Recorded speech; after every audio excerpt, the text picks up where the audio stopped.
नमस्कार, मैं हूं कुमार राकेश।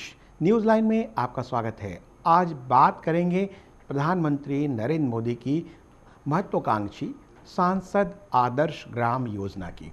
मोदी ने गांव वालों की ज़िंदगी में अच्छे दिन लाने के लिए कमर कस ली है। मोदी एक दिन बाद 11 अक्टूबर को इस योजना को हरी झंडी दिखाने वाले हैं विधिवत। नई दिल्ली के विज्ञान भवन में एक बड़ा मेगा शो होगा, कार्यक्रम होगा, जिसमें भारत के अलग अलग गांवों के प्रतिनिधि भी हिस्सा लेंगे। इसी के साथ काफ़ी हद तक शुरू हो जाएगा ग्राम स्वराज की बात और गांव में मोदी राज की बात, जो एक प्रकल्प है जो उन्होंने शुरू करने की कोशिश की है, जिसका उद्घोष उन्होंने पिछले दिनों 15 अगस्त को लाल किले की प्राचीर से की।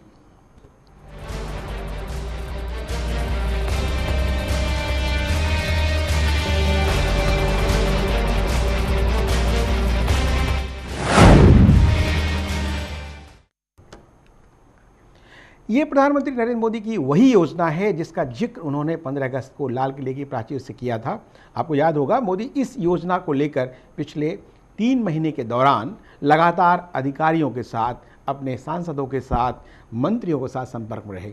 योजना का खाका तैयार किया गया। कागज़ पर योजना बहुत बेहतरीन दिखाई पड़ रही है। चलिए अब जान लीजिए कि क्या है मोदी की सांसद आदर्श ग्राम योजना की अहम बातें और ये कितना कारगर होगा, जिसकी परिकल्पना कभी महात्मा गांधी ने 1946 में की थी, जो आज तक कई सरकारें आई और गईं, वो धरती पर नहीं उतर पाई। शायद मोदी की कृपा से उतर जाए।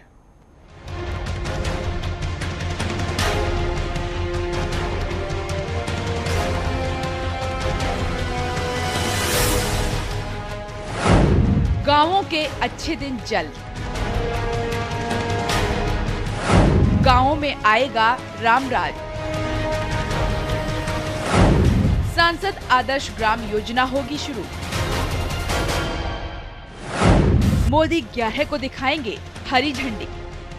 11 अक्टूबर जयप्रकाश नारायण जी की जन्म जयंती है। 11 अक्टूबर को जयप्रकाश नारायण जी की जन्म जयंती पर इस सांसद आदर्श ग्राम योजना की कंप्लीट ब्लूप्रिंट सभी सांसदों के सामने रख दूंगा, सभी राज्य सरकारों के सामने रख दूंगा। और मैं राज्य सरकारों से भी आग्रह करता हूं कि आप भी इस योजना के माध्यम से अपने राज्य में जो अनुकूलता हो, वैसे सभी विधायकों के लिए एक आदर्श ग्राम बनाने का संकल्प करिए। आप कल्पना कर सकते हैं, देश के सभी विधायक एक आदर्श ग्राम बनाएं, सभी सांसद एक आदर्श ग्राम बनाएं। देखते ही देखते हिंदुस्तान के हर ब्लॉक में एक आदर्श ग्राम तैयार हो जाएगा, जो हमें गांव की सुख सुविधा को बदलाव लाने के लिए हमें प्रेरणा दे सकता है, हमें नई दिशा दे सकता है। ज्यादा दिन नहीं बीते हैं जब प्रधानमंत्री नरेंद्र मोदी ने लाल किले की प्राचीर से हर सांसद और विधायक से आदर्श ग्राम बनाने के लिए एक गांव गोद लेने की घोषणा की थी। और अब प्रधानमंत्री करोड़ों हिंदुस्तानियों से किए गए अपने वादे को अमली जामा पहनाने जा रहे हैं। हम आपको बता दें कि पीएम नरेंद्र मोदी 11 अक्टूबर को सांसद आदर्श ग्राम योजना की शुरुआत करेंगे। लाल किले से घोषणा के बाद प्रधानमंत्री ने आदर्श ग्राम की रूपरेखा तैयार कर ली है। इस बारे में राज्य सरकारों को दिशा निर्देश भेजे जा चुके हैं और अब मोदी एक दिन बाद विज्ञान भवन में अपनी एक और महत्वाकांक्षी योजना को हरी झंडी दिखा देंगे। चलिए अब आपको हम पीएम मोदी के सपने के आदर्श ग्राम की खास बातें बता देते हैं। सांसद और विधायक गांव के चयन को लेकर स्वतंत्र होंगे।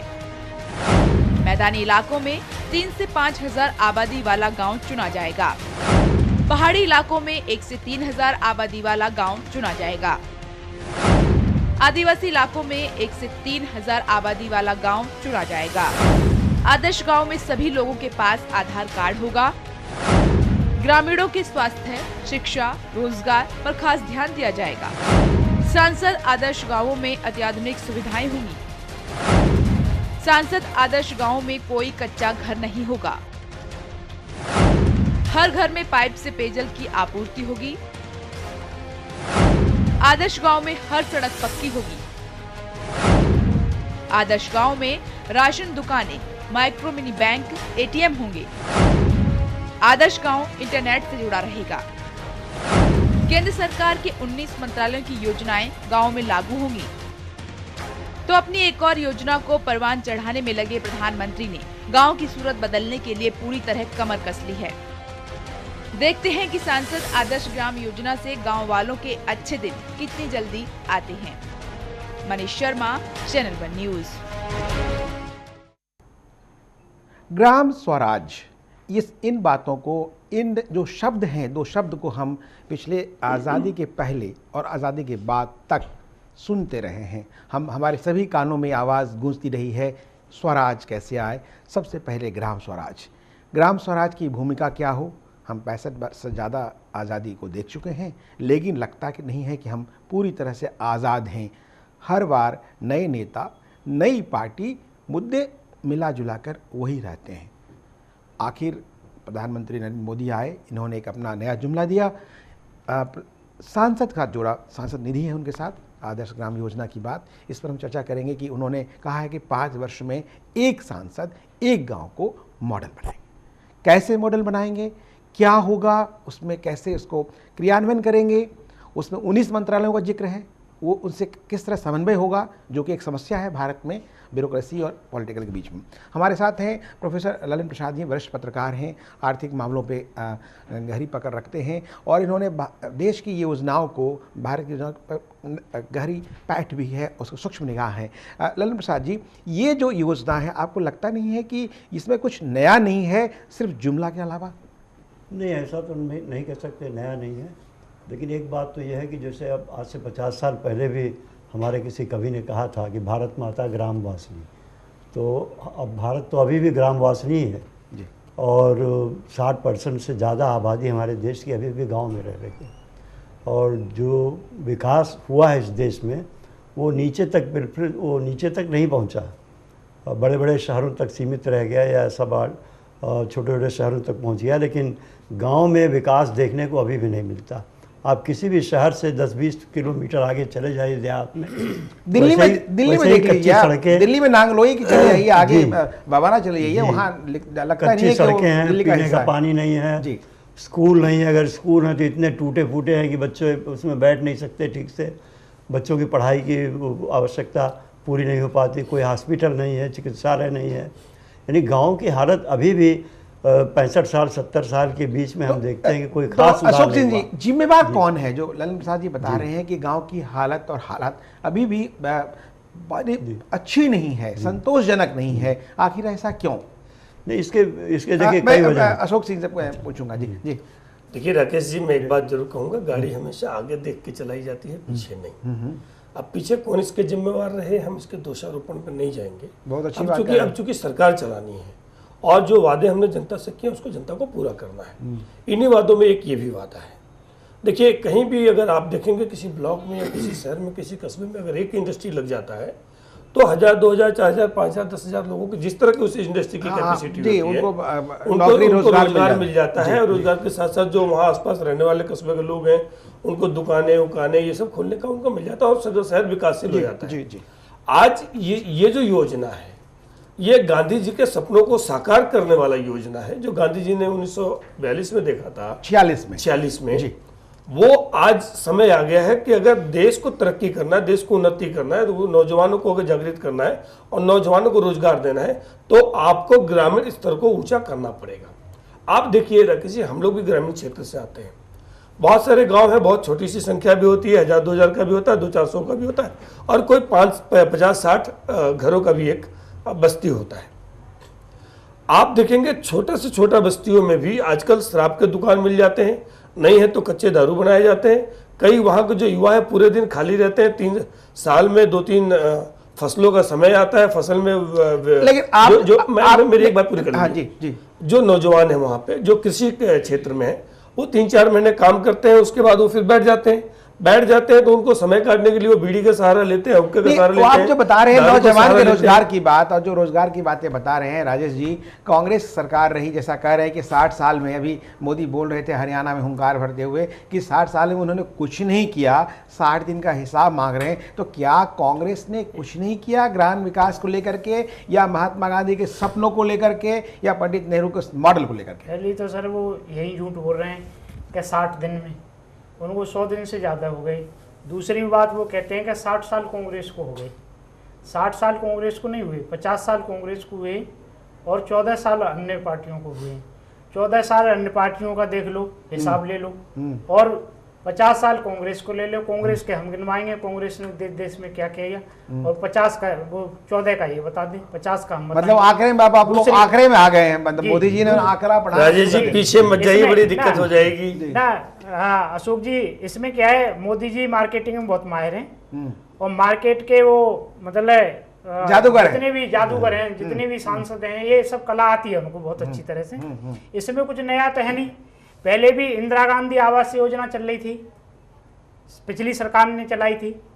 अम्बेडकर ग्रामीण योजना चल रही थी, जिसमें नहीं, राष्ट्रीय ग्राम स्वराज योजना 2010 की है। उसमें एक नया मॉडल बना, गाइडलाइंस बनी, इंप्लीमेंट हुआ।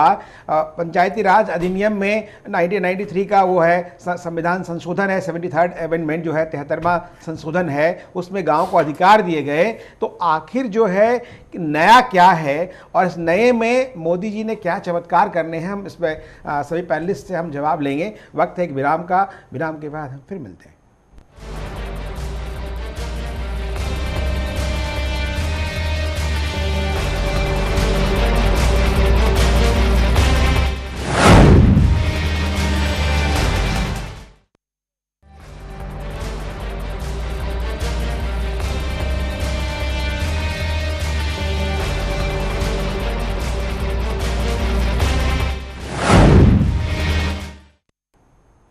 अभी विराम के बाद आपका स्वागत है। हम चर्चा कर रहे हैं ग्राम स्वराज और मोदी राज की, कि मोदी ने अपनी नई शैली में महात्मा गांधी के उस परिकल्पना को ज़मीन पे उतारने की कोशिश की है अपने सांसदों के माध्यम से। सांसद सभी दल के हैं, वो दलगत भावनाओं से ऊपर की बात है, राष्ट्र की विकास की बात है, देश के विकास की बात है। तो हम जो भी चर्चा कर रहे थे, राजेश जी कह रहे थे कि इन्होंने मार्केटिंग की, मोदी मार्केटिंग में माहिर हैं, उसके जादूगर हैं। सारी योजनाएं कांग्रेस की रही है और इन्होंने नाम बदल करके उस पर अपना झंडा फहराने की बात कर रहे हैं। हाँ राजेश जी।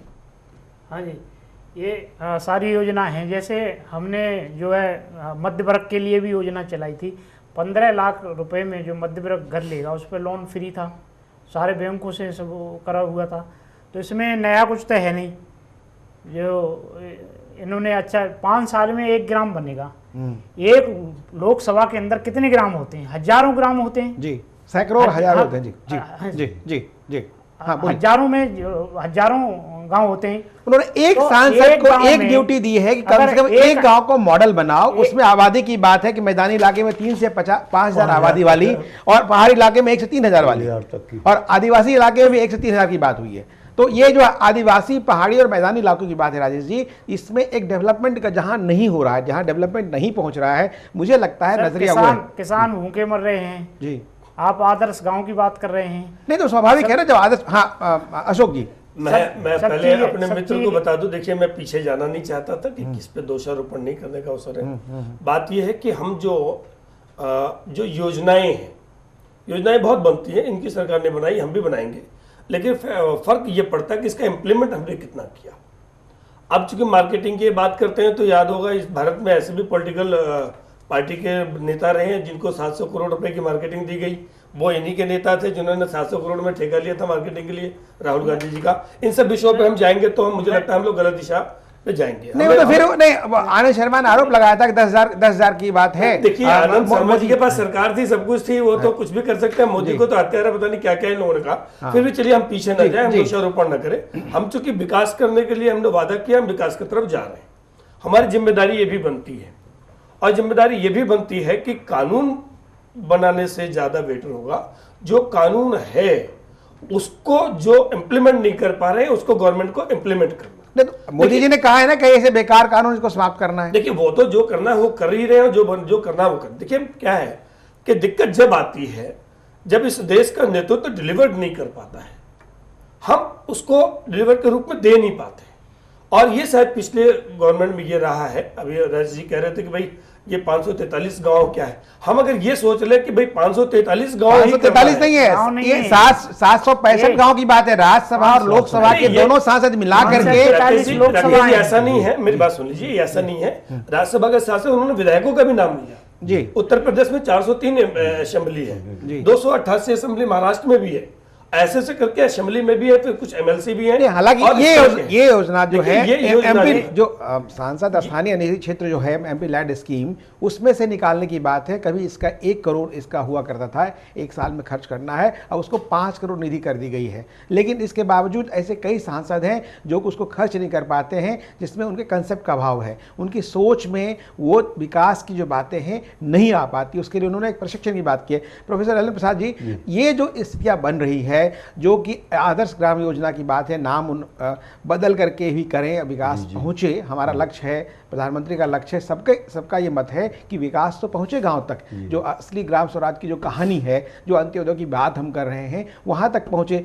आपको लगता है कि ये भी अन्य योजनाओं की तरह ग्रामीण विकास मंत्रालय में, जहां तक मुझे समझ आता है, जो याद है, 32 योजनाएं पिछले 91 से नाम बदल के कमोबेश 32 योजनाएं चल रही हैं, लेकिन अभी भी उस हिसाब से देखा जाए कि 32 गांव अनुपातिक तौर पे देखा जाए तो आदर्श नहीं बन पाए। योजनाएं कई बनी, कागज पे बनी और बनती गई। तो आपको लगता है कि पहला सवाल है कि ये जो योजनाएं प्रधानमंत्री ने बनाया है वो इम्प्लीमेंट होकर के धरती तक पहुंचेगी? दूसरी बात कि फिर ये कहीं ऐसा ना हो ये ख्याली पुलाव बनकर रह जाए। नहीं, जैसे आपने कहा ना, देखिए ये एक माइक्रो लेवल प्लानिंग है कि एक तो आपने कहा जैसे वो 32 योजनाएं, 32 किस्म के फैसिलिटीज़ की बात कही गई और गांव में पहुंचा कुछ भी नहीं, या जो पहुंचा भी वो बहुत कम था। ये माइक्रो प्रोजेक्ट होंगे जो कंसंट्रेटेड वर्क होगा जी। एक पार्लियामेंट्री कॉन्स्टिट्यूंसी में ये पार्लियामेंटेरियन की जिम्मेदारी होगी कि उस गाँव को आदर्श गाँव बनाए। अब ये आदर्श गाँव है क्या, एक्चुअली इसको हमें देखना होगा।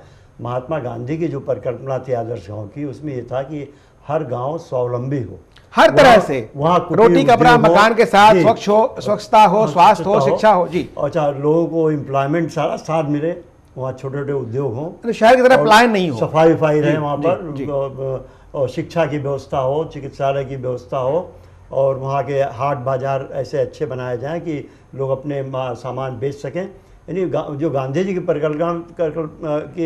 कल्पना थी, अगर उसको हम देखें तो उस हिसाब से गाँव का कहीं विकास नहीं हुआ ये कि जैसे अभी आपने कहा कि गांव के पास जो शहर होते हैं वहाँ विकास हो जाता है, तो गांव के लोग धीरे धीरे वहाँ भागना शुरू करते हैं, फिर जाके वहाँ स्लम्स में रहते हैं और मजदूरी करते हैं, और उनकी ज़िंदगी जो होती है वो शहरों में जो गांव वालों की ज़िंदगी होती है हमने देखा हुआ है।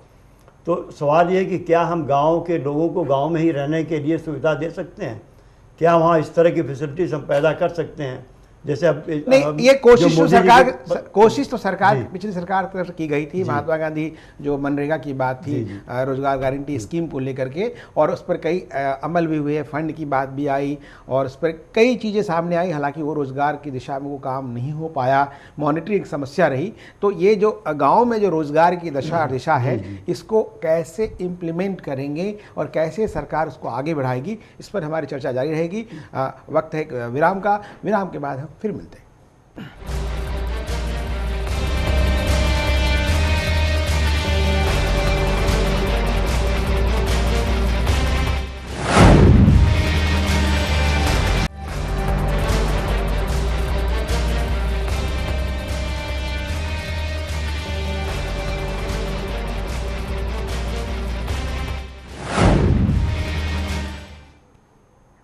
ग्राम स्वराज मोदी राज, विराम के बाद आपका स्वागत है। हम चर्चा कर रहे हैं नरेंद्र मोदी द्वारा दी गई नई परिकल्पना ग्राम स्वराज की। हालांकि देश के लिए ये कोई नया जुमला नहीं है, इसके बारे में सबको पता है ग्राम स्वराज क्या है। लेकिन बदकिस्मती रही देश की कि अभी तक ग्राम, जो हमारे गांव हैं, स्वावलंबित नहीं हो पाए। प्रोफेसर ललन प्रसाद जी बता रहे थे कि जो स्थितियाँ बनी है और जो स्थितियाँ अभी है, आपको लगता है कि जो आदर्श ग्राम योजना के नाम से जो भी सांसद हैं या विधायक हैं, उन्होंने सांसदों का आह्वान किया है केंद्र से, तो 5 साल में एक गांव, आपको लगता है नहीं कई गांव हो सकते थे, एक ही गांव क्यों चुना नरेंद्र मोदी ने? खैर ये बात तो मैं भी समझ रहा हूँ कि जो एक गांव की योजना है शायद बहुत कम है। सर कम से कम, मैं वाली बात कही, कम से कम एक गांव। जी, ये कम से कम एक बात उन्होंने एक मॉडल गांव के रूप में शुरुआत की है, लेकिन अगर इसको ये 5 साल के अंदर कम से कम 5 गांव तक हर सांसद के जिम्मे कर देते तो शायद ज़्यादा अच्छा होता, क्योंकि एक कॉन्स्टिट्यूंसी में हजारों गांव होते हैं जी, और सिर्फ एक और गांव उसमें भी आपने एक आबादी की बात कही है, जी, 3 से 5 हज़ार की आबादी, 5,000 की आबादी का, इस आबादी में छोटे छोटे गाँव को आप डेवलप करने की बात कर रहे हैं, तो कई गाँव हो सकते हैं, कई गांव हो सकते हैं, और जो पैसा सांसद को मिलता है जी, उसको बढ़ा सकते थे, और ख़ास तौर से इसके लिए एक अलग से बजट दे दें तो कुछ तो पब्लिक को दिखाई पड़े। बजट तो है जी, जो सांसद स्थानीय निधि जो है, सांसद निधि योजना जो है, अंग्रेजी में लोकल एरिया डेवलपमेंट स्कीम बोलते हैं, वो तो है ऑलरेडी, उसी के तहत वो ये योजनाओं को क्रियान्वित करने की बात है। अशोक सिंह जी, जो स्थितियां बन रही हैं और जो स्थितियां हैं उसके परिप्रेक्ष्य में आपको क्या लगता है कि एक गांव की बात कम है, ज़्यादा गांव होना चाहिए? दूसरा, जो एक मॉनिटरिंग समस्या है, जो क्रियान्वयन समस्या है केंद्र और राज्य के बीच में, उसको कैसे दूर कर पाएगी आपकी सरकार? देखिए राकेश जी, इसमें कई चीज़ें हैं। जैसे हम कोई अगर मान लीजिए सड़कें जाएंगी तो प्रॉपर एक ही गांव में तो नहीं जाएगा। 19 मंत्रालयों का एक साथ समन्वय होना, बिजली, पानी, सड़क, स्वास्थ्य, शिक्षा। सर मैं वही बात बता रहा हूँ, मान लीजिए ये गांव है बीच में, अगर यहाँ पे कोई बहुत बड़ा ITI कॉलेज खुलता है या स्कूल खुलता है बजट भी तो होगा उसके नहीं लिए। बजट में तो एक राजेश जी एक बात सुन लीजिए ना। देखिए 5 करोड़ बहुत ज्यादा बजट नहीं है, हम लोग कहते हैं, लेकिन जब विकास की बातें करते हैं, सड़क बनाते हैं, स्कूल बनाते हैं, बाकी सब चीजें बनाते हैं, तो एक गांव में 5 करोड़ भी खप जाता है, और उस 5 करोड़ में उनको पूरे क्षेत्र को भी देखना पड़ता है। आप अगर 5 करोड़ देते भी हैं सारी मंत्रालय की योजनाओं के उसमें, तो जैसे सड़कें, लेकिन अशोक जी, ये भी एक अपने आप में मुद्दे की बात है, नोट करने लायक बात है। उन 5 करोड़ में 765 MPs की बात करें तो मुश्किल से लोग उसको खर्च कर पाते हैं, आधे से ज्यादा MP। ये भी एक मैटर ऑफ रिकॉर्ड है। ये तो है राकेश जी, इस बात को हम भी जानते हैं, वो पहले हुआ भी है। इसलिए पहली बात तो ये है कि अभी आपने देखा होगा जितने भारतीय जनता पार्टी के विधायक सांसद जीत के आए थे, उन सबको एक शिविर लगाई गई, उनको बताया गया कि आपको योजनाओं को कैसे खर्च करना है। देखिए इसमें कई चीज़ें होती हैं, जैसे मान लीजिए हमारी सरकारें हैं तो वहाँ पे DM वगैरह बहुत काम करते हैं, कोई मेंबर ऑफ पार्लियामेंट का, कोई DM का जो आपस अंडरस्टैंडिंग नहीं मिल पाता है तो उसमें भी कई चीज़ें फंस जाती है, कई वैसे भी हो जाता है। ये इसके साथ साथ क्या होता है कि कई बार क्या होता है कि मेंबर ऑफ पार्लियामेंट जीत के तो जाता है, लेकिन उसको बहुत सारी कुछ पता नहीं होती कि भाई इस योजनाओं को कैसे लाना है, किससे बोलना है, किससे परस्यू करना है, उसमें विलम्ब हो जाता है। तो इस साल का योजना अगले साल हो जाता है, अगले साल का अगले साल हो जाता है। तो निश्चित रूप से मेंबर ऑफ पार्लियामेंट जितने भी जीत के हैं उनको प्रशिक्षण देने की आवश्यकता तो है ही। साथ साथ जो आपने कहा कि एक गांव कम है, ये मैं भी मानता हूँ कि हो सकता है कम है, लेकिन चूंकि अभी इम्प्लीमेंट पे चलेगा, ये शुरू में करना है, एक रिजल्ट निकालना है, तो एक बार देख लें, ये बढ़ाया भी जा सकता है। भाई केंद्र सरकार को देना है, प्रदेश सरकार को देना है, तो ये बढ़ाया भी जा सकता है, 2 हो सकता है, 3 हो सकता है। लेकिन फिर भी अगर एक गांव अगर आदर्श ग्राम गांव है तो उसमें सड़कें जाएंगी, तो वो निश्चित रूप से उसी गांव के लिए तो जाएंगे नहीं, वो 10-5 गांव से होता हुआ भी जाएगा, वहां पे स्वास्थ्य चिकित्सा का साधन होगा, उसमें आसपास के गांव भी जाएंगे। और आप एक बात और देख लीजिए राकेश जी, जब कोई एक गांव विकास करता है ना, तो बगल वाले गांव में भी और जो दाएं बाएं के गांव होते हैं वहां भी पहुंचता है, और वो भी प्रयास करते हैं कि मैं भी अपने स्तर से कुछ ऐसा करा सकूं। इसके साथ साथ क्या है कि जिला प्रशासन के भी योगदान है, जिला प्रशासन भी करता है। प्रशासन की बात कही राजेश जी, कांग्रेस राज में जहाँ तक मुझे लगता है 1987 से लेकर आज तक राजीव गांधी ने एक बात कही थी कि 1 रुपया दिया जाता है केंद्र से, 15 पैसा पहुँचता है। आज भी वो सवाल निरुत्तर है। अभी तक में 10 MP हुए हैं, 9 से मैंने सबसे सवाल पूछा कि 1 रुपया 40 पैसे कब पहुँचेगा, 50 पैसे कब पहुँचेगा, 30 पैसे कब पहुंचेगा, किसी ने संतोषजनक उत्तर नहीं दिया, राजीव गांधी से लेकर के मनमोहन सिंह तक।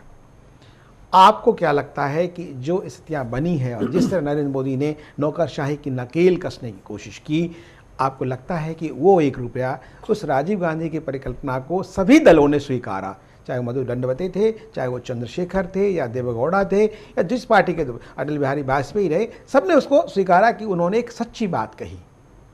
तो ये जो है 1 रुपया 30 पैसे 40 पैसे 50 पैसे जो नहीं पहुंच पाया, जो भी अशोक सिंह जी बात कर रहे थे, ब्यूरोक्रेसी की बात, शासन की बात, आपको लगता है कि इस सरकार में वो पहुंचेगा मल्टीप्लाई होकर ज़्यादा संख्या? ये जो इनकी गांव की जो योजना है, एक सांसद को कितना 5 करोड़ का बजट मिलता है जी 5 साल का, जी। और 5 साल में एक साल में 5 करोड़ खर्चना पड़ता है। 5 करोड़ 25 करोड़ है सर, 25 करोड़ 25 है, एक हाँ, साल में 5 करोड़। ये 5 करोड़ है। हाँ, पहले 1 करोड़ था, अब हर प्रतिवर्ष नहीं, पहले 1 करोड़ शुरू हुआ, 1 करोड़ फिर था 2 करोड़ किया गया, फिर 5 करोड़ किया गया। क्योंकि तीनों में जब अमेंडमेंट हुआ तो संसद में इसका मैं साक्षी हूँ। 5 करोड़ है। 5 करोड़ में कौन से हॉस्पिटल बन जाएंगे, कौन से स्कूल खुल जाएंगे, कौन सी सड़कें बन जाएंगी, कौन से गांव को तोड़? नहीं, आप फिर वो बजट की बात कर रहे हैं। मेरा सवाल ये है कि इन्होंने, आपने फिर देखा आप नहीं, आपने इसको मैदानी इलाके की जो बात इन्होंने कही है, पहाड़ी इलाके, आदिवासी इलाके की, कि जहां अभी तक उन्होंने एक लिमिटेशन जो रखी है कि जहां अभी तक विकास की किरण नहीं पहुंची, पहला लक्ष्य वो है। उसके जो अभी 11 करोड़ घोषणा करने जा रहे हैं, उसमें हो सकता है कुछ और मॉडल बदले। ये प्राइवेट को टेंडर देंगे या सरकार बनाएगी, बहुत चीजों पर डिपेंड है। वो ठीक है, वो ठीक है। मेरा है प्रोफेसर लाल प्रसाद जी, मुझे लग रहा है कि ये जो एक इम्प्लीमेंटेशन और मॉनिटरिंग, दो समस्या रही है किसी भी सरकारी योजनाओं को जमीन तक पहुंचाने के लिए। ये जो समस्या है, इस समस्या से निजात पाने के लिए सरकार कुछ कर पाएगी या फिर नौकरशाही के भरोसे रहेगी तो वही ढाक के 3 बात होगा? आपको क्या लगता है? नहीं, मुझे लगता है कि इसमें कुछ परिवर्तन तो होगा, क्योंकि अभी तक प्रशासन का जो रूप देखने में आ रहा है, दिल्ली में ही आप जाके देखिए, जो सचिवालय जितने हैं, कई बार तो अब 11 बजे 12 बजे भी अगर सचिवालय पहुंचे तो कोई नहीं मिलता, अधिकारी नज़ारा रहते थे, नहीं मिलता था जी। लेकिन आज वो स्थिति बदल गई है और आप पाएंगे कि 10 बजे हर आदमी अपने सीट पर होता है। तो इस तरह की अगर परिवर्तन होता रहे और थोड़ी नकेल ब्यूरोक्रेसी पर मोदी जी की पकड़ अच्छी हो जाए, तो मैं समझता हूँ कि जैसे आपने कहा ना कि 1 रुपये में 15 पैसे ही जाता था, तो हो सकता है 30 पैसे और 50 पैसे तक हम पहुंच सकें, अगर एफिशिएंसी हमारे कार्यान्वयन में हो सके जी। और दूसरी बात यह है कि मैंने जैसे कहा, ये माइक्रो लेवल प्रोजेक्ट्स हैं, इसमें बहुत कंसंट्रेटेड वर्क होगा और सारी मिनिस्ट्रीज़ के अधिकारी इसमें मिलके काम करेंगे और उनको रिजल्ट शो करना होगा। क्योंकि आज की तारीख में अगर मंत्रालयों की रिपोर्ट आप देखें तो मोदी जी मॉनिटरिंग में बहुत ही तेज़ हैं और जो काम जिसको सौंपा जाता है, रिपोर्ट वैसे आई नहीं होगी 3 महीने में वो, लेकिन जो हनक है, जो धमक है, जो प्रशासन की जो कहते हैं चुनौती वाली बात है, जो आतंक है, अशोक सिंह जी, वो डाउन टू अर्थ दिखाई नहीं पड़ रहा है, जो कि गुजरात में था नरेंद्र मोदी का। देखिए राकेश जी, हनक है, धमक है, उसके साथ साथ एक सनक भी है। सरकार चलाने के लिए सरकार का सनक से सहमत हूं मैं, लेकिन जो धमक है, जो मैसेज जाना चाहिए नीचे तक, लगता है, मैं भी कई मंत्रालय को देखा हूं, देख रहा हूं, और जो काम करने के शैली के तरीके हैं वहां तक वो नहीं पहुंची है। बड़े आराम से वो जज्बा जो है मोदी जी का, उस स्टाइल में काम नहीं हो पा रहा है। देखिए, इतना बड़ा देश है राकेश जी, और इसको पहुंचने में, नीचे इम्प्लीमेंट होने तक बहुत समय लगेगा। और चूंकि अब हम लोग डिबेट पे बैठते हैं, कोई भी बात करते हैं तो 100 दिन की बात करते हैं, 60 वर्षों की बात करते हैं, ये करते हैं वो करते हैं। देखिए, डिबेट के लिए तो ठीक है, लेकिन कोई भी काम करने के लिए उसको जो उसका गुणात्मक हम लोग को पहलू भी देखना चाहिए। हम लोग, जैसे मेरे मित्र बात कर रहे थे, नकारात्मक सोच रख के आप कभी भी अच्छा पहल नहीं कर सकते। आप कह रहे हैं हम गांव में 5 करोड़ में नहीं कर सकते, इसमें भाई 5 करोड़ में हम एक विद्यालय खोल सकते हैं ना, 1 साल में एक विद्यालय खुल जाएगा, 5 करोड़ में फिर एक स्वास्थ्य खुल जाएगा। मेरी बात सुन लीजिए आप, मैं बोलना नहीं चाहता हूं, लेकिन जितना आप लोगों ने गांधी जी को वोट बैंक के आधार पे किया, जो आप लोगों ने अपनाया, और जितना गांधी जी को नोटों पे आप लोगों ने स्वीकार किया, उतना अगर गांधी जी के ये ग्राम स्वराज योजना को स्वीकार कर लिया होता तो मुझे लगता है कि आज हम लोग कम से कम 5-10 गाँव को विकास करने की बात नहीं 5-10 गाँव के विकास करने की बात करते हैं। राकेश जी हमें मिला, हम बता रहे हैं, हमें मिला आप पूरे देश में जितने जीटी रोड है 1 रुपए जाते थे और 1 वे होता था। यहाँ से बिहार जाने के लिए 3 दिन 4 दिन लगता था। आज आप यहाँ से हरियाणा में, राजेश जी आप आज यहाँ से बंगाल चले जाइए, 48 घंटे पहुंच जाते हैं। ये हमने चतुर्भुज योजना दी, हमने आईटी के क्षेत्र में दिया। अटल जी के बारे में आपने जितना 60 वर्षों तक नहीं किया होगा, 6 वर्षों तक में हमने काम किया, लेकिन ठीक है, हम उस काम को पहुंचाने में लेट हो गए। और हम गांव की बात कर रहे हो, 12 साल मोदी जी गुजरात में रहे, जिस गुजरात में मोदी जी ने 12 साल मुख्यमंत्री रहे, उस गुजरात में 50% लोग सोच के लिए अभी भी जंगल में खेतों में जाते हैं। उन्होंने वहाँ राजेश क्या जी, करा? आप हर बार उनसे चुनाव आदर्श लड़ते हो, गांव, 3 बार उनसे कांग्रेस वहाँ आदर्श विपक्ष में रही है इस बात को और आप कर रहे हैं। विकास के नहीं, आधार ललन पर वहाँ प्रसाद से जी, चुनाव लगता जीते नहीं हैं है। ये और कांग्रेस वहाँ हारती आई है नहीं, ललन प्रसाद और जी, विकास के नाम पे ही हम आए, अशोक विकास की जी, बात कर रहे अशोक हैं। जी, आपसे सिर्फ- हमने कई बार कहा कि आप नकारात्मक विकास सोच की मत बात रखिए, करते हैं। आप अच्छी बात सोच के करना साथ अलग है, जमीन अच्छी पे सोच के उतारना साथ अलग है। आप डिबेट करिए, हाँ। अच्छी सोच के हमारी साथ काम नहीं, करिए। नहीं, एक मिनट। अगर देश की ऐसा- जनता ने आपको ऐसा- विपक्ष का दर्जा नहीं दोषारोपण दिया से हो, समस्या का तब भी समाधान आप कम से कम अशोक एक जी, अच्छे विपक्ष के अशोक जी, रूप में कम से नहीं, कम डिबेट में तो रहिए। मैं कह रहा हूँ दोषारोपण से समस्या का आप समाधान अच्छे कार्य करिए, अच्छे कार्य करेंगे, हम साथ देंगे आपका। कैसे नहीं, देश हित में काम अच्छी कैसे बात लेंगे, है, हम आपका साथ बहुत देंगे। बड़ी बात कह दी सर, हम आपने। ग्राम हम देखिए राकेश जी। जी, हम ग्राम स्वराज योजना की बात कर रहे हैं, हम विकास की बात कर रहे हैं, हम आगे चलने की बात कर रहे हैं। मैंने पहले ही डिबेट शुरू करने से पहले मैंने शब्द कहा कि कभी भी गाड़ी पीछे देख के नहीं चलाई जाती। 60 वर्षों तक किस पार्टी ने क्या किया, जो किया वो उनका था, जो फल देना था लेकिन जनता एक बात ने दिया, अशोक जी, अभी जो चुनाव सजा में- देना अभी था चुनाव जनता ने में- दिया। चुनाव में- आज राकेश जी, देश की जनता ने 60 जनादेश साल हमको पहले दिया जाओ, है देश और में हम क्या विकास था, के अब आधार पर जनादेश क्या है। है, हम विकास अशोक जी, के आधार पर जनादेश से किसी को आपत्ति नहीं है और नहीं हो सकती, पहली बात। दूसरी बात, जो मोदी जी बात कर रहे हैं कि 60 साल तक इन्होंने देश के लिए कुछ नहीं किया, 60 दिन का हिसाब मांगते हैं, क्या राकेश जी, मेरा सवाल ललन प्रसाद जी से है, क्या ये जो बयान है मोदी जी का कहीं से आपको न्यायोचित लगता है? पॉलिटिकली आप जो भी बोल दे नहीं, 60 साल देश में कुछ नहीं हुआ। मैं उनसे जवाब ले लेता हूँ, फिर आपसे बात करता हूँ। जी। देखिए, जहाँ तक सवाल ये है कि 65 साल में क्या हुआ और 65 दिन में या 60 दिन में क्या हुआ, कोई भी सरकार 60 दिन में वो चीज़ डिलीवर नहीं कर सकती जो 65 साल में दिया जा सकता है। और अभी तो ज़्यादातर मोदी जी की योजनाएं कार्यान्वित नहीं हुई है। हाँ, अभी तो कागजों पे ही है। जी, अभी कागजों कागजों में पे। उस स्टेज पर है। लेकिन जहाँ कार्यान्वयन शुरू हो गया है और जिन योजनाओं पर काम शुरू हुआ है, उनका जो फीडबैक आ रहा है उससे तो यही पता लगता है कि गाड़ी आगे तेज़ी से बढ़ रही है। नहीं, अच्छी और- बात है, जी। गाड़ी बढ़नी चाहिए, विकास की गति में तेजी आनी चाहिए और सबका साथ सबका विकास की सबका बात होना कर रहे चाहिए, हैं। लेकिन इसके बावजूद जो एक परिकल्पना थी गांधी जी की, महात्मा गांधी की, वो महात्मा गांधी नेहरू भी कांग्रेस से छीनने की फिराक में हैं कि भाई आपको पास पूरा कांग्रेस मुक्त भारत की पूरी कोशिश है। राजेश यादव जी, आपको लगता है ये जो स्थितियां हैं, पहले जो ब्यूरोक्रेसी नौकरशाह आपके सरकार के ज़माने में भी एक तरह से क्रिपल हो गई थी, वो मृत प्राय सी हो गई थी, काम नहीं हो रहा था, आज भी थोड़ी बहुत कमोबेश है। तो आप देश के विकास के लिए सभी दलों को एकजुट होकर, जिस तरह कश्मीर के मामले में पूरा देश एकजुट है, सब दलगत भावनाओं से परे हट करके, तो आपको लगता नहीं है कि विकास के लिए सभी दल एकदम दलगत भावना से भर के जुटना चाहिए और देश के लिए कुछ न कुछ करना चाहिए, उसको इम्प्लीमेंट करने में सहयोग करना चाहिए? बिल्कुल, हमने तो अभी कहा था कि ये जो अच्छे काम करेंगे, देश हित में काम करेंगे, देश हित में कोई योजना लाएंगे, कांग्रेस साथ देगी इनका, ऐसा नहीं है। लेकिन ऐसा है कि ये उद्घाटन कर आते हैं जम्मू से कटरा का रेलवे का, 10 साल कांग्रेस ने काम करा था, गवर्नमेंट ने, और उसके बाद ये पूरा क्रेडिट ले लेते हैं।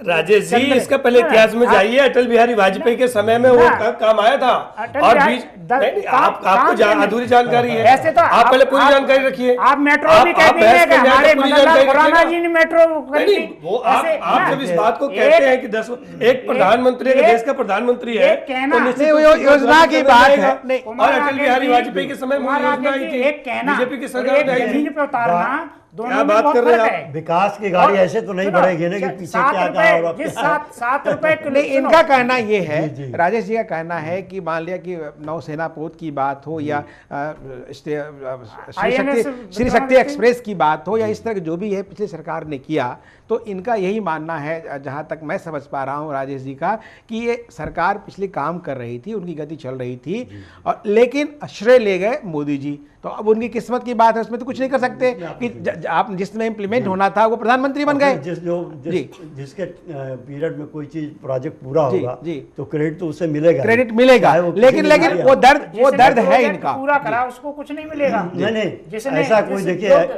कोई ये नहीं कह सकता कि 65 साल में कांग्रेस ने कुछ नहीं किया, ये बात गलत है। कांग्रेस ने भी बहुत कुछ किया है, इस देश जी। को बहुत आगे बढ़ाया जी। है। और अगर आज दुनिया की अर्थव्यवस्था में हम तीसरे नंबर पर हैं सकल उत्पाद में, तो इसका बहुत बड़ा श्रेय कांग्रेस को, ऐसी बात नहीं। लेकिन जो हमारे यहाँ विकास हुआ है उसका फायदा गांव तक नहीं पहुंचा है। ये बात चिंता का दरअसल ये कारण है और चिंतन का कारण है। ललन प्रसाद जी सही कह रहे हैं कि जो विकास की बात है, जो एक नया मंत्रालय बना 1991 में, ग्रामीण विकास मंत्रालय, वो अलग नरसिंह राव उसमें प्रधानमंत्री थे और सबसे ज्यादा बजट दिया गया पंचवर्षीय योजना में 5 गुना।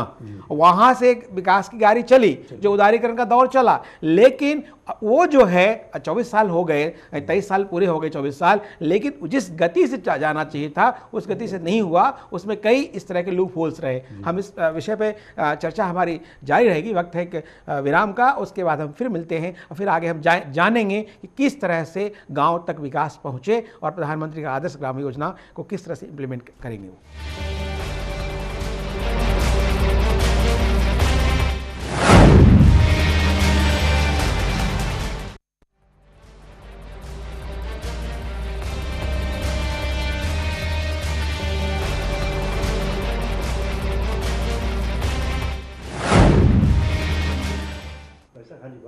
हम बात कर रहे हैं ग्राम स्वराज की और खासकर मोदी के सपनों के उस स्वराज की जो शायद मोदी राज में उनके ठसक या उनकी सनक, जैसा कि अशोक सिंह जी बता रहे थे, की वजह से आम जनता को लाभ मिल जाए। अभी बात हम कर रहे थे ललन प्रसाद जी, जो स्थितियां बनी है अभी पूरी तरह से, उन स्थितियों में आपको क्या लगता है जो आदर्श ग्राम योजना है, वास्तव में आदर्श 5 साल में एक विधायक या एक सांसद उस गांव को बना पाएंगे तमाम बाधाओं को दूर करते हुए?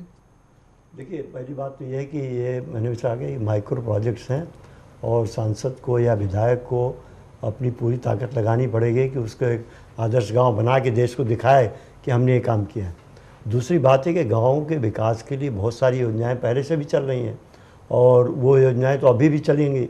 अब उनमें किस तरह से मॉडिफिकेशन होगा और उनमें क्या बदलाव मोदी सरकार करेगी, ये बात अभी देखने की है। अब एक मनरेगा जैसे बहुत दिनों से चल रहा है कांग्रेस शासन में, एक बहुत अच्छी योजना मैं समझता हूँ बनी और एम्प्लॉयमेंट ओरिएंटेड वो योजना थी, लेकिन इसका इम्प्लीमेंटेशन इतना ख़राब हुआ कि वो उल्टा इसका असर हो गया। लोग घर में बैठ के पैसे पाने लगे और शहरों में लेबर की शॉर्टेज हो गई और देहातों में स्थिति हो गई कि जो योजनाएं बनी ग्राम विकास के लिए, सड़क बनेंगे, स्कूल बनेंगे, वो नहीं हुआ। मिट्टी खुदा करके रख दी। जी, मिट्टी खोदी गई या फिर खाली कागज़ पर नक्शे बन गए कि ये काम हो गया गांव में, और काम वैसे कुछ नहीं हुआ। और ये 90% गांव में यही स्थिति रही कि मनरेगा में जो पैसे गए वो मुफ्त में बांट दिए गए। अब उससे देखिए, ये जो मुफ्त वाली बात आपने कही, फिर बात घूम के वहीं आती है क्रियान्वयन की बात, योजनाओं के क्रियान्वयन की बात है। हमारे पास समय वक्त बहुत कम है कि जैसे पूंजीवाद, समाजवाद और प्रजातंत्र की जो शैली है, जिसके तहत महात्मा गांधी ने कहा था कि पूंजीवाद वहीं तक जरूरी है जिससे समाजवाद आ जाए, उससे ज़्यादा अपने को नहीं चाहिए, और प्रजातंत्र के लिए दोनों जरूरी हैं। जिस प्रजा और गांव फिर आती है गांव के विकास की बात, तो गांव में जो इंफ्रास्ट्रक्चर है, जो आधारभूत संरचनाओं की बात है, वहां तक पहुंचाने की बात है। राजेश जी, आपको लगता है कि ये योजना इस बार मोदी जी के प्रभाव में आगे बढ़ पाएगी या फिर कागजों पे चलती रहेगी? अति संक्षिप्त जवाब। ये जैसे अभी ये बता रहे थे सर कि मनरेगा की जो कच्ची मिट्टी डाल दी है, ऐसा नहीं है। बहुत जगह, कुछ जगह ऐसा भी है, बहुत जगह गांव थे जहां तक सड़कें नहीं थी, गांव सड़क से सड़क जो गांव योजना थी वो भी जोड़ रखे हैं। बहुत ऐसे मैं उदाहरण दे सकता हूँ, बहुत गाँव में। तो ललन प्रसाद जी, लगता है कि गाँव वाले का अच्छे दिन आएंगे या फिर उसी तरह रहेगा? नहीं, अच्छे दिन तो आएंगे लेकिन समय लगेगा, और ये इस बात पर डिपेंड करेगा कि इम्प्लीमेंटेशन कितना अच्छा होता है। अभी तो शुरुआत हुई है और जो थिंकिंग सरकार की है, जो उनकी बातों से जो बात सामने आ रही है उससे लग तो रहा है, और जो परिवर्तन एडमिनिस्ट्रेशन में हो रहे हैं। लेकिन दो एक चीज़ें मैं कहना चाहूँगा। एक तो ये कि जो हमारे मंत्रालय हैं जी, उनमें डिवीज़न ऑफ वर्क अच्छा होना चाहिए, जो कि नहीं हो पा रहा है। जो गवर्नेंस तभी अच्छा होगा। आपने दूसरा सवाल पूछा था कि ये योजना गाँव तक जाएगी। गांव तक जैसे बोल रहे हैं, जैसे पैमाने पे कि हम ये कर देंगे और सारे सांसदों बहुत आदर्श ग्राम बन जाएगा, तो अगर ऐसी योजना है और ये वाकई कर देते हैं तो इनका मतलब बहुत अच्छी बात है ये, देश के लिए अच्छी बात है, लेकिन उम्मीद कम है। आपको उम्मीद नहीं लग रही? इसलिए हाँ, उन्होंने बहुत ऐसी योजनाएं, कांग्रेस को उम्मीद कम है और हमारे ललित साहब कह रहे हैं कि का भी उदाहरण दे देंगे आपको। बहुत सारी महंगाई अभी बढ़ा के आए हैं, दवाई गोली जितनी भी है, अमेरिका गए, अमेरिकन कंपनियों को जितनी भी थी, जो 8,000 की जो दवा थी कैंसर की, वो 1 लाख से ऊपर की कर दी। 1 से 8 जो दवाई नहीं, वो और ऐसी कई बातें हैं। राकेश जी, मैं जवाब दूं, आपने मुझसे पूछा है। इन 100 दिनों में 100 से ज्यादा दिन हमने चला लिए हैं, उसमें देश के बुद्धिजीवियों ने उसकी प्रशंसा की, देश के नागरिकों ने प्रशंसा की, कांग्रेस को छोड़ करके। हाँ, सिर्फ एक विपक्ष है जिसको हमारी कोई नीतियां अच्छी नहीं लगती। अब इनके नेता है राहुल गांधी जी, वो ये कहते हैं कि वो चीन के राष्ट्रपति जी आए, झूला झूल रहे थे। अरे भाई, अगर उनकी सेना घुस गई तो क्या हम राष्ट्रपति को झूला से उतार दें? अरे सेना ना घुस गई, दीवार तोड़ गई। पहले आप आज वो बात सुन लीजिए। नहीं, आप जब आपको दवाइयों की मिल रही है, आपसे याद होगा कांग्रेस हर महीने 50 पैसे पेट्रोल पे बढ़ाती थी। आज हमने पेट्रोल का रेट कम किया, आज हमने डीजल का रेट कम किया। आप सुन लीजिए, आप बोल रहे थे तो हम ये कहते थे। नहीं, राजेश जी, ठीक है, आज सब्जियों का रेट कम है, आज महंगाई कम हो गई। जब इनको कुछ नहीं मिलता है, कोई कुछ कहने को नहीं मिलेगा, तो इनके नेता रातों रात निकलते हैं। अभी उन्हें पता ही नहीं है कि मोदी जी विपक्ष के नेता है कि प्रधानमंत्री हैं। नहीं, वो ठीक है। अभी तो ये अभी खुमार से नहीं निकले। हमारे पास समय बहुत कम है। मैं राकेश जी इतना जरूर कह दूंगा एक बात को, कि हमेशा इस देश में स्वच्छ राजनीति करनी चाहिए, और ये कांग्रेस के बंधुओं को भी करना चाहिए। मुद्दा यही है, देश की जनता ने आपको सरकार से हटाया, लेकिन देश की जनता ने इतिहास में पहली बार लेकिन एक बात है, पार्टी को सीखने का आप सीख लीजिएगा। अशोक जी, अगली बार शायद आपको विपक्ष का दर्जा मिले। ठीक है, न्यूनतम सरकार की बात है, और न्यूनतम सरकार की बात है और अधिकतम शासन की बात है। वो देखना है कि नरेंद्र मोदी अपने उस वादे को, उस जुमले को कहां तक सफल बना पाते हैं। ये एक बहुत बड़ा मसला है। ग्राम स्वराज की बात करें या देश के विकास की बात करें, दोनों मसलों पे प्रधानमंत्री नरेंद्र मोदी को ज़्यादातर अहम योजनाओं की तरह ये योजना भी बहुत ही शानदार है, अच्छी योजना है। अगर ये योजना कारगर हुई तो ये देश और खासकर ग्रामीण परिवेश के लोगों के लिए ज़िंदगी को बदलेगा। अब उनके लिए एक नया भारत, एक नई स्थिति पैदा करेगा। लेकिन सवाल है कि ये योजना सतह पे कितनी जल्दी और कैसे काम करती है और पहुंच पाती है। इससे बड़ा सवाल ये है कि ये योजना को मोदी भ्रष्टाचार से बचा पाने में कितने कामयाब रहते हैं। देखना है कि बहरहाल 11 अक्टूबर को जो मोदी जी की घोषणा है उसमें कितने सुरखाव के पर लगाते हैं ये सांसद आदर्श गृह योजना में, और क्या क्या बातें करते हैं। उसमें सबसे बड़ी बात है, जैसा कि हमारे पैनलिस्ट ने कहा, क्रियान्वयन की बात है कि जो राजीव गांधी का सपना था भारत के प्रधानमंत्री का, जिसको सभी दलों ने सराहा आज तक पिछले 27 वर्षों में, कि 1 रुपया क्यों नहीं पहुंचा। ये सवाल आज भी है। 27 साल पहले राजीव गांधी के साथ था, आज नरेंद्र मोदी के सामने में है। यदि ये 1 रुपया में 90 पैसा पहुंचा पाते हैं तो लगता है जनता इनको नहीं भूलेगी और नरेंद्र मोदी देश पर राज करते रहेंगे। यदि नहीं तो आने वाला समय बताएगा। आज हमारे इस कार्यक्रम में इतना ही, और हमारे ताज़ा खबरों देखते रहिए चैनल 1 न्यूज़।